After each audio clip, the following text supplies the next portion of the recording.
नमस्कार दोस्तों, स्वागत है आपका काम की बात में। मैं हूं आनंद और इस वीडियो में हम आपको बताएंगे सनातन धर्म के बारे में। आखिर क्या है सनातन धर्म, कैसे इसकी शुरुआत हुई, किसने शुरुआत की, कैसे इसका पूरे भारत में विस्तार हुआ। तो चलिए शुरू करते हैं। हम आज बहुत गर्व से राम कथा में या भागवत कथा में कथा के अंत में कहते हैं, बोलिए सत्य सनातन धर्म की जय। थोड़ा ये सोचे कि सनातन धर्म का अर्थ क्या है। सनातन अर्थात जो सदा से है, जो सदा से रहेगा, जिसका अंत नहीं है और जिसका कोई आरंभ नहीं है, वही सनातन है। और सत्य में केवल हमारा धर्म ही सनातन है। यीशु से पहले ईसाई मत नहीं था, मोहम्मद से पहले इस्लाम का मत नहीं था। केवल सनातन धर्म ही सदा से है, सृष्टि के आरंभ से है। किंतु ऐसा क्या है जो हिंदू धर्म में सदा से है?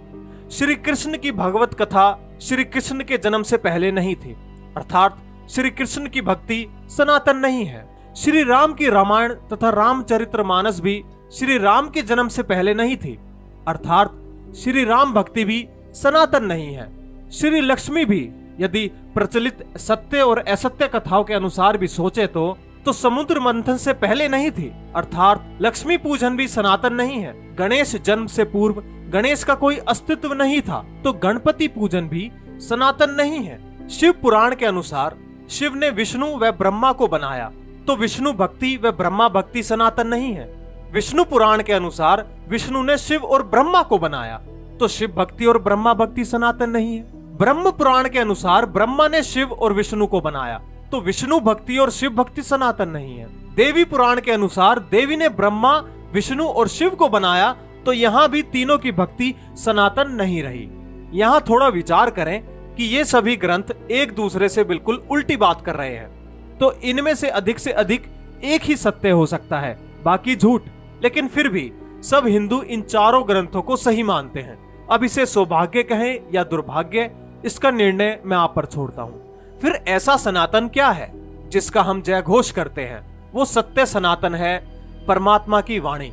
आप किसी मुसलमान से पूछिए परमात्मा ने ज्ञान कहाँ दिया है, वो कहेगा कुरान में। आप किसी ईसाई से पूछिए परमात्मा ने ज्ञान कहाँ दिया है, वो कहेगा बाइबल में। लेकिन आप हिंदू से पूछिए परमात्मा ने मनुष्य को ज्ञान कहाँ दिया है, हिंदू निरुत्तर हो जाएगा। आज दिग्भ्रमित हिंदू भी नहीं बता सकता कि परमात्मा ने ज्ञान कहाँ दिया है। आधे से अधिक हिंदू तो केवल हनुमान चालीसा को ही परमात्मा का ज्ञान बता देंगे। जो कुछ धार्मिक होते हैं वो गीता का नाम ले देंगे, किंतु ये भूल जाते हैं कि गीता तो योगेश्वर श्री कृष्ण देकर गए हैं। परमात्मा का ज्ञान तो उससे भी पहले होगा या नहीं, अर्थात वो ज्ञान जो श्री कृष्ण ने अपने गुरुकुल काल में अपने गुरु संदीपनी मुनि के आश्रम में पढ़ा था। जो कुछ अधिक ज्ञानी होंगे वो उपनिषद कह देंगे, परंतु उपनिषद तो ऋषियों की वाणी है, ना कि परमात्मा की। तो परमात्मा का ज्ञान कहाँ है? वेद, जो स्वयं परमात्मा की वाणी है, उसका अधिकांश हिंदुओं को केवल नाम ही पता है। वेद परमात्मा ने मनुष्य को सृष्टि के प्रारंभ में दिए। जैसे कहा जाता है कि गुरु बिना ज्ञान नहीं, तो संसार का आदि गुरु कौन था? वो परमात्मा ही था। उस परम पिता परमात्मा ने ही सब मनुष्यों के कल्याण के लिए वेदों का प्रकाश सृष्टि के आरंभ में किया।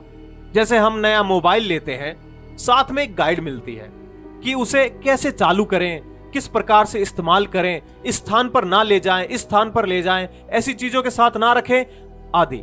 उसी प्रकार जब परम पिता ने हमें ये मानव तन दिया और ये संपूर्ण सृष्टि हमें रचकर दी, तब क्या उसने हमें यूं ही बिना किसी ज्ञान व बिना किसी निर्देशों के भटकने के लिए छोड़ दिया? नहीं, उसने हमें साथ में गाइड दी कि इस सृष्टि को कैसे उपयोग करें, क्या करें, इस तन से क्या करें, इसे कहां लेकर जाएं, मन से क्या विचारें, नेत्रों से क्या देखें, कानों से क्या सुने, हाथों से क्या करें आदि।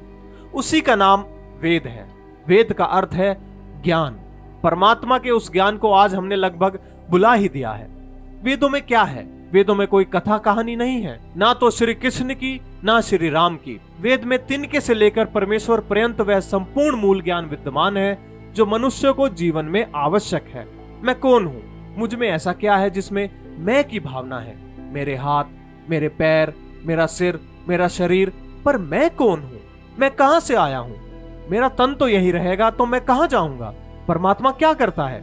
मैं यहाँ क्या करूं? मेरा लक्ष्य क्या है? मुझे यहाँ क्यों भेजा गया?